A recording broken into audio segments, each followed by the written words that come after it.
All right, class, we're going to go through the remaining examples of the worksheet that I posted a couple of days ago called Quadratics in the Real World. We're going to pick up on example number 2. Example number 1, if you remember, was the example about somebody punting a football. In example number 2, it says, suppose a carnival game involves striking a level that forces a weight up a tube. If the weight reaches 20 feet to ring the bell, you win. The equation for this is given right here. H of t equals a negative 16t squared plus 32t plus 32 models the path of the weight. So 2 questions. It says, first off, how high did the weight go? And then we're trying to figure out, did we win the game? And if we did win the game, how do we know that we won the game? Okay, so for part A, it says how high did it go? So we're looking for the maximum height that this quadratic reaches. So since we're looking for the maximum height, we know that we are looking for the vertex. All right. Remember that when you were dealing with the quadratic, so just a quick little sketch here. This weight looks to be starting at 32 feet off the ground. Remember that C value is always your initial starting height. And then, so it must go up and then come back down. We are looking for the maximum height. Height is going to be a vertical measurement, and then this must be time.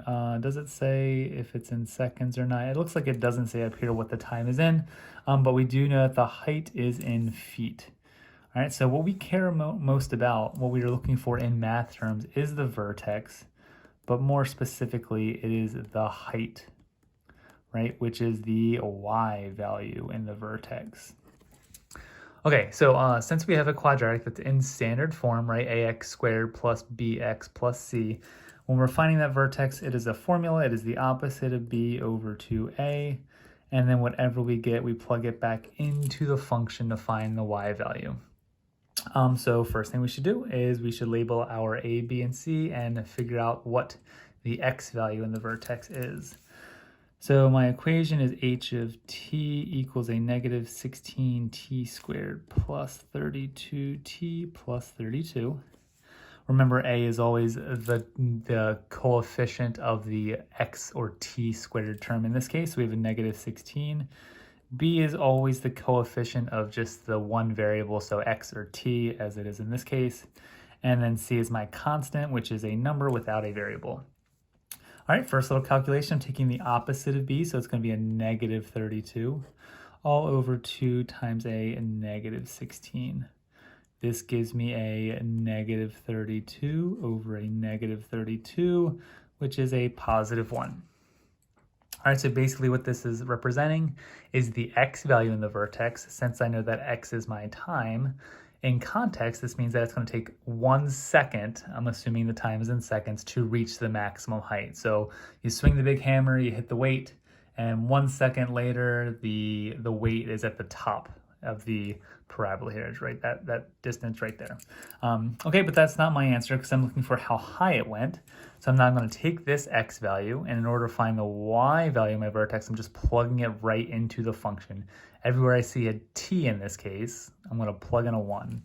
So I have a negative 16, I have 1 squared plus 32 times 1 plus 32. I'm going to type this right into my calculator. A lot of you guys can do this either in your head or you can use like your cell phone calculator. You don't need a fancy calculator like I have right here. We're going to take negative 16. If you do have a fancy calculator like me, just make sure you're plugging that number in parentheses. Plus 32 times 1 plus 32, and we get 48. So my vertex in this case is 1 comma 48. What that 48 is representing is the feet that it actually went off of the ground, the max height. So how high did the weight go? That answer is 48 feet off the ground. All right, did you win the game and how do you know? All right, so it says if the weight reaches 20 feet to ring the bell, then you win the game. So we are technically starting at 32 feet off the ground, and then we got to a height of 48 feet. So it all kind of depends on how you interpret this question. So yes, you did win the game because you got 48 feet off the ground. But if they're counting 32 as the ground, then you really only got, what, 16 feet off the ground. So kind of determines how you interpret that. So I would say, yes, we won because the weight is 48 feet off the ground. All right. I will post example number 3 here in just a few minutes.